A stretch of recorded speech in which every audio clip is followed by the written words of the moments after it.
ಜೀವನವೇ ಒಂದು ಸರ್ಕಸ್ ಎಂಬ ಮಾತನ್ನು ನಾವು ಆಗಾಗ ಕೇಳುತ್ತಿರುತ್ತೇವೆ.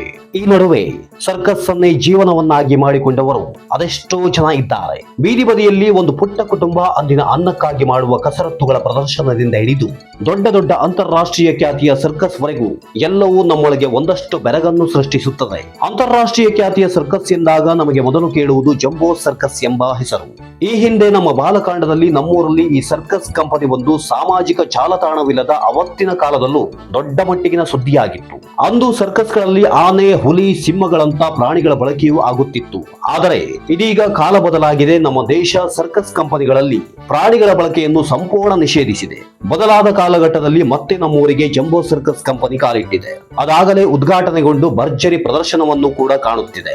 ಸಾವಿರಾರು ಜನರು ಕುಳಿತುಕೊಳ್ಳಬಹುದಾದ ಒಂದು ಬೃಹತ್ ಆಕಾರದ ಪೆಂಡಾಲ್ ಒಳಗೆ ನಡುವೆ ಒಂದು ವೃತ್ತವನ್ನು ರಚಿಸಲಾಗಿದೆ. ಅದರೊಳಗೆ ನಡೆಯುವ ಕಸರತ್ತು ನಿಜಕ್ಕೂ ನಮ್ಮನ್ನು ಚಕಿತರನ್ನಾಗಿಸುತ್ತದೆ. 5-6 ಜನ ಜೋಕಾಲಿ ಆಡುತ್ತಾ ಗಾಳಿಯಲ್ಲಿ ತೇಲಾಡಿ ಓಲಾಡಿ ಮತ್ತೆ ಹಿಡಿದುಕೊಳ್ಳುವಾಗ ಮೈ ರೋಮಾಂಚನಗೊಳ್ಳುತ್ತದೆ. ಶಿಳ್ಳೆ ಚಪ್ಪಾಳೆಗಳು ನಮ್ಮ ಅರಿವಿಗೆ ಬಾರದಂತೆ ಮಾರ್ದನಿಸುತ್ತದೆ. ಅಪಾಯಕಾರಿ ಪ್ರದರ್ಶನ ಒಂದು ಕಡೆಯಾದರೆ ಹಲವು ವರ್ಷಗಳ ಕಠಿಣ ಅಭ್ಯಾಸದಿಂದ ಏಕಾಗ್ರತೆಯನ್ನು ಸಂಪಾದಿಸಿಕೊಂಡು ಅದರ ಶಕ್ತಿಯನ್ನು ಅನಾವರಣಗೊಳಿಸುವ ಪ್ರದರ್ಶನಗಳ ತೂಕ ಮತ್ತೊಂದು ಕಡೆ. ತಾಂಜೇನಿಯಾ, ಆಫ್ರಿಕಾ, ಮಣಿಪುರ ಮುಂತಾದ ಕಡೆಗಳಿಂದ ಬಂದ ಕಲಾವಿದರು ಭರಪೂರ ಮನರಂಜನೆ ನೀಡುತ್ತಾರೆ.